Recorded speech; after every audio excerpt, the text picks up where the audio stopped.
let's talk about the elephant graveyard of the game, also known as Gold League and below. How many teams actually exist in these leagues? So, according to this, there are at least 10,000 teams in these lower leagues. What is the purpose of those lower leagues? Let's go back in history for a bit. Years ago, there were no sub-leagues like the numbers at the end of Gold, etc.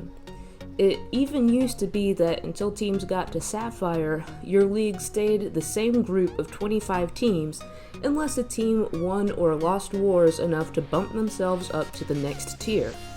This could be good or bad, depending on how much of an asshole people were.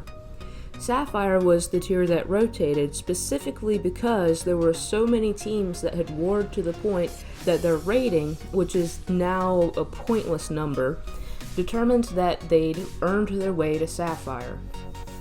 Back in this time, the lower leagues were a good place for lower level players to get a grasp on the basics of the game. It was also a place for higher level players to take a break if grinding in higher leagues got too tiring or time consuming.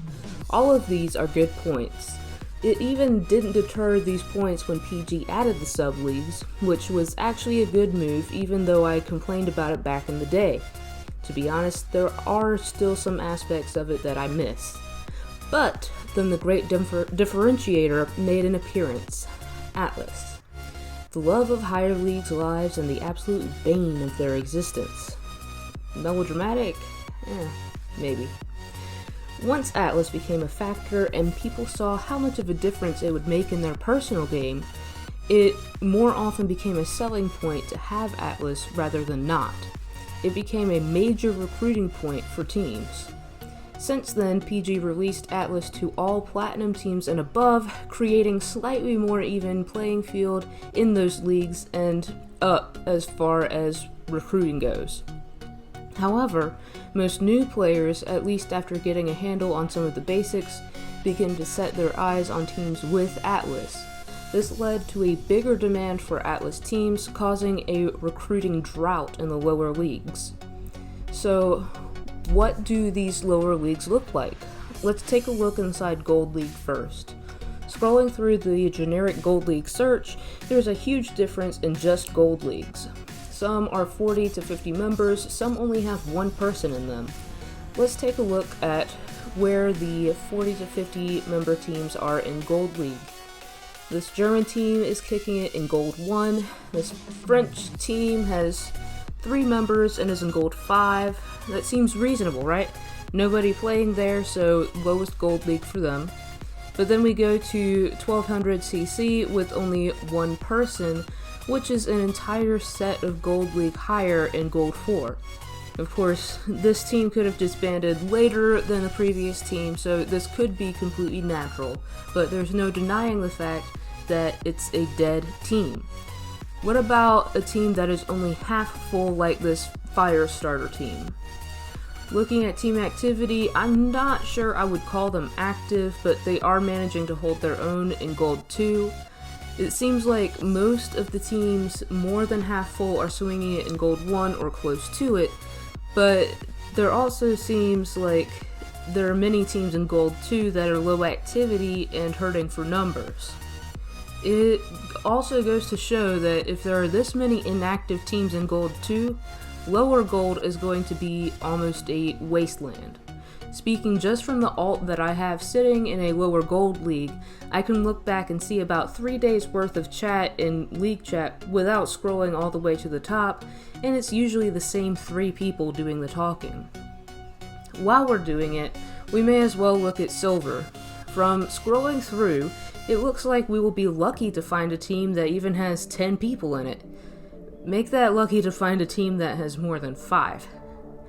Every single one we've scrolled past is inactive. These are teams that are not using the game. Let's not even bother checking Bronze because I'm pretty sure we can all agree it will be more of the same thing that we see in Silver. Let's face it, there's no learning going on in the bottom part of Gold through Bronze. So, who are the active teams in these lower leagues? They are teams who have decided to start completely over.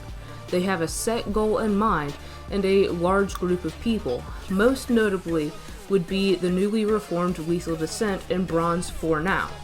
They can declare a ton of wars and jump immediately to Platinum due to the total inactivity of the other teams.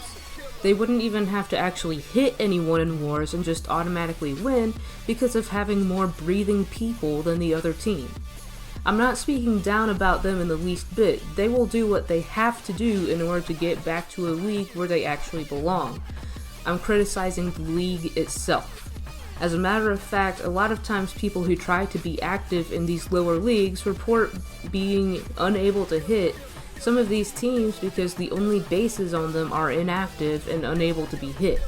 I've experienced this myself when trying to help a newly reformed team war up. The lower leagues of the game do not have a purpose. There is no learning going on in these leagues. They are just empty graves of teams that used to be. Why are you going on this rant, Ghost? Why does this bother you so much? Thank you so much. I'm glad you asked. I would like to propose a change to PG. It's no secret that I'm against the upcoming changes in Atlas and have a high amount of concern for the issues and bugs to follow such a massive shift. Now, before you yell at me for going off on some random tangent, bear with me. A lot of teams have tried to take over dead Atlas teams in order to get something useful for their team. A lot don't really make it, so there become more dead teams. This creates the database of dead and dying teams that we see in these lower leagues with few exceptions. This creates an element of the haves and have-nots in game as far as Atlas and its benefits go. It's clear that lower gold and below offers nothing to the game itself. Again, with very few exceptions of teams that are just starting out and actually have purpose. I propose that at the end of this current Atlas season, PG wipe the current leagues of Gold 2 through the bottom of Bronze. This gives time for teams who don't actually belong in Bronze to war their way up. This will wipe almost 10,000 empty graveyard teams. At that point, Atlas access should be given to every team that is left in game.